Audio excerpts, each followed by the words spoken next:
German philosopher Georg Wilhelm Friedrich Hegel said, "The history of the world is none other than the progress of the consciousness of freedom," meaning consciousness actually has always been one of the fundamental realities, imperative conditions, and unavoidable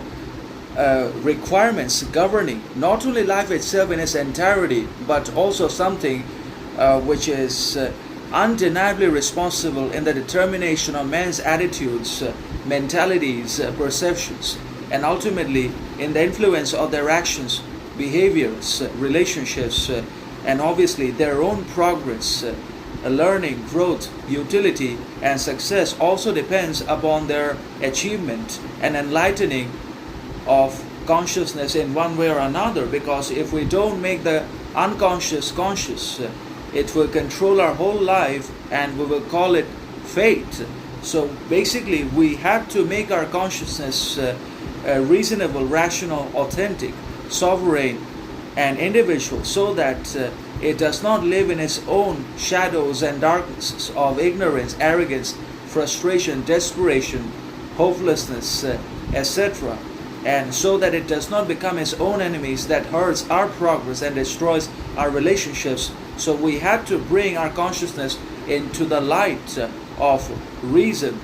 and examination and evaluation. We have to constantly and critically evaluate our own consciousness and set it free from its biases, lack of progress, partiality, and other kinds of negative attitudes such as jealousy, frustration, ignorance as well. And if we can enlighten and awaken our consciousness in its absolute energy, form, and power, then not only are we going to become invincible, indestructible, and indomitable to external forces and to other people's demands, expectations, or yearnings, but we're also going to be able to achieve almost anything that we want to and become anyone that we desire or that we crave in the first place, because